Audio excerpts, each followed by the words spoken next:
Bonjour à tous et on se retrouve donc aujourd'hui pour une nouvelle astuce historique. Et cette fois-ci, parce qu'on a quand même, surtout la saison passée, beaucoup parlé de l'Allemagne, on va enfin quitter les Allemands pour aller en Suisse. Pas très loin non plus, mais c'est pas l'Allemagne.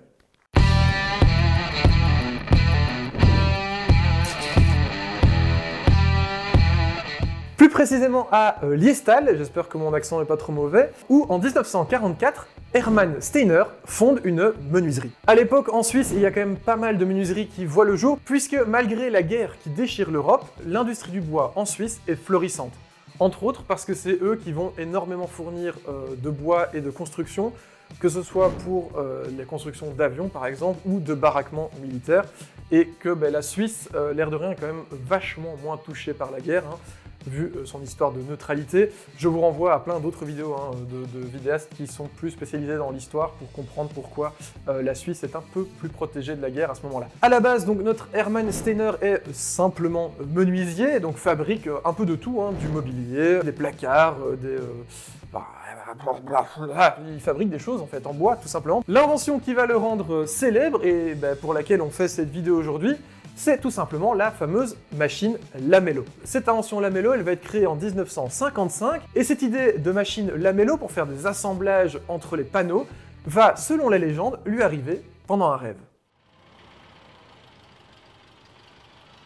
C'était un jour froid du mois de décembre 1955, peu de temps avant les fêtes.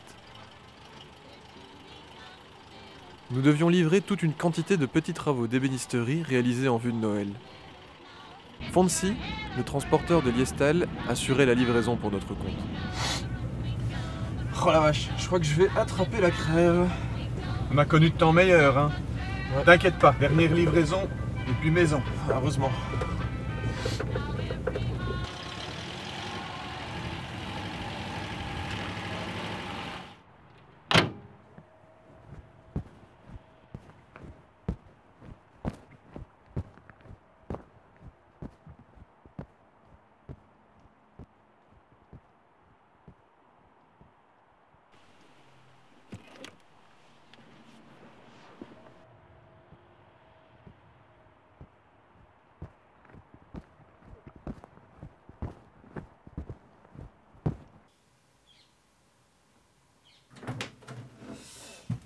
Ça y est, enfin terminé. Je te dépose? Avec plaisir.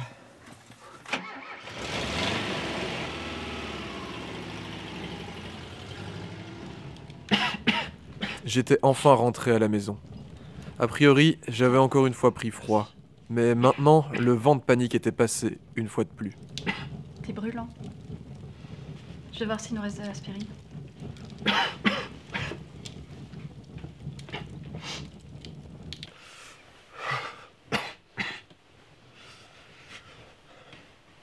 Quand je me suis réveillé au milieu de la nuit, c'était comme dans un rêve.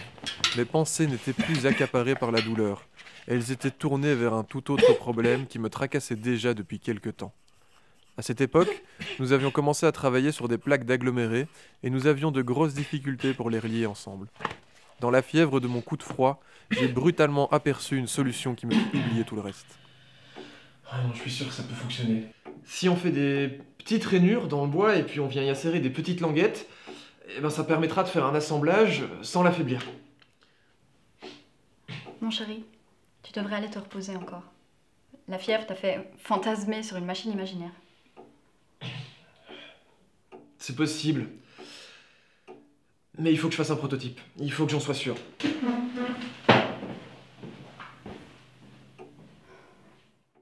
Bon, évidemment, toute cette histoire, elle doit être prise quand même avec des pincettes, parce que c'est l'histoire qui est racontée sur leur site internet. Je suppose qu'il y a 2-3 trucs qui ont été rajoutés, mais en tout cas, ce qu'il faut surtout se rendre compte, c'est que dans les années 50, on commence à avoir le développement des différents panneaux. Donc on commence à travailler les panneaux, que ce soit du multiplex ou des agglomérés. Et la difficulté de ces panneaux, c'est de pouvoir les assembler, parce que les collages ne se font pas exactement comme du bois massif. Et donc, Hermann Steiner va se poser vraiment cette question de comment simplifier la vie des menuisiers et comment faire pour assembler ces panneaux plus facilement. Et c'est donc comme ça qu'il va inventer donc, les premières lamello. Avant de parler peut-être de l'histoire de lamello, on va peut-être vite fait refaire un bref aperçu de comment ça fonctionne. Eh oh Jamy, Une lamello, c'est tout simplement une lame ronde qui va venir créer une petite rainure dans le bois, dans lequel on va pouvoir venir insérer un biscuit ou une lamelle de chez Lamello. Et donc en insérant ce biscuit dans les deux rainures, on va pouvoir réaliser donc un assemblage tout simplement. Voilà. Ah d'accord, Jamy. Les premières lamelles en bois vont être fabriquées à la base à la main, et puis au fur et à mesure de l'agrandissement de la gamme Lamello et de la demande, on va avoir donc des systèmes qui vont usiner ces lamelles.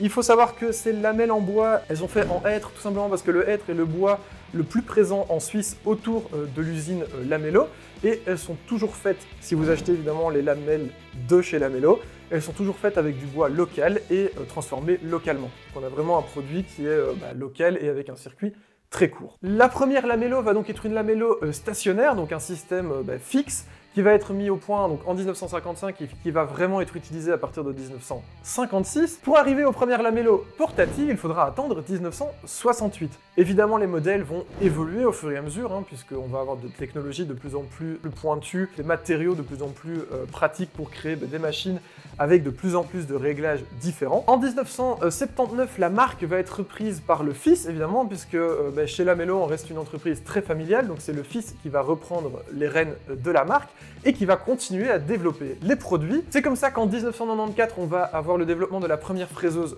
sans fil. Ensuite, en 2001, le système Invis, qui est un système de vissage invisible grâce à des aimants. En 2009, le système ClamXP, qui permet d'avoir des lamellos montables et démontables à souhait. Ensuite, en 2013, le système Tenso, qui est un système de lamello à clips. En 2015, le système Divario. En 2017, le système Combineo. On voit que Lamello n'arrête vraiment pas de créer des systèmes de plus en plus utiles, de plus en plus pratiques, et ils continuent évidemment encore à l'heure actuelle de développer leur gamme Lamello, tout simplement dans l'idée de simplifier encore plus la vie des menuisiers et des ébénistes dans l'assemblage des différents panneaux.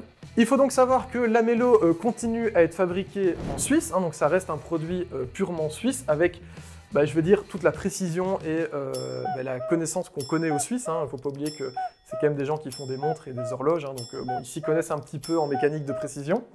Ouais, c'est pas faux. Les lamelles, comme je le disais, sont aussi toujours fabriquées en Suisse avec du bois suisse. Mais vous avez peut-être pu le remarquer, des lamellos ou des systèmes dans le style de lamello, il y en a de plus en plus qui fleurissent, tout simplement parce qu'il y a peu, il y a quand même un certain nombre d'années, le brevet lamello est tombé dans le domaine public, puisque un brevet, ça tient à peu près 20 ans.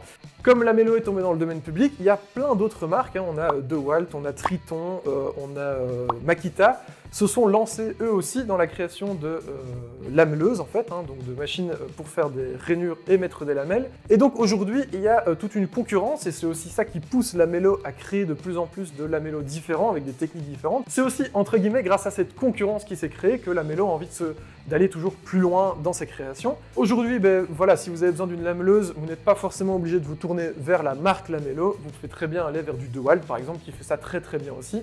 Maintenant, sachez que grâce à Lamello, vous avez une possibilité de lamelles différentes avec des systèmes de clips, avec des systèmes montables, démontables, etc. que vous n'avez pas encore chez les autres puisque ces brevets-là viennent d'être déposés et donc ils ont encore une longue vie devant eux avant de tomber dans le domaine public et de pouvoir être utilisés par les autres. Donc voilà pour l'histoire de Lamello, nom de Lamello qui signifie simplement lamelle en fait en Suisse. Et donc voilà, les lamelles c'est ceci, c'est les petits biscuits. Voilà, c'est tout simple, franchement il s'est pas creusé la tête non plus. Donc voilà qui achève donc l'histoire de Lamello, on a simplement un menuisier qui se rend compte qu'il a des difficultés à assembler les panneaux correctement. Il se dit que si lui a des difficultés, les autres en ont certainement aussi. Il décide tout simplement de créer une machine qui va l'aider lui à assembler les panneaux, mais aussi à aider tous les autres menuisiers autour de lui à pouvoir assembler les panneaux plus facilement. Et encore aujourd'hui, ça reste l'une des solutions les plus simples pour assembler les panneaux, avec évidemment le concurrent Domino de chez Festool, dont on vous a déjà parlé dans l'histoire de Festool, dont la fiche va s'afficher ici, si vous voulez voir un petit peu ce que les concurrents ont inventé aussi. Voilà, on arrive à la fin de cette vidéo, merci d'avoir suivi cette vidéo, j'espère que ça vous a appris des trucs sur Lamello. Comme d'habitude, n'hésitez pas dans les commentaires à nous indiquer si vous avez des questions potentiellement sur la marque Lamello auxquelles je n'aurais pas répondu dans cette vidéo, et aussi n'hésitez pas à nous donner des marques dont vous voudriez qu'on parle dans les prochaines vidéos. Sur ce, je vous souhaite du coup un joyeux Noël et une bonne fin d'année, puisque cette vidéo sort à peu près au mois de décembre normalement. On se retrouvera dans des prochaines vidéos pour d'autres histoires de marques et pour d'autres projets. Ouh. Tchuss les Atoyaros.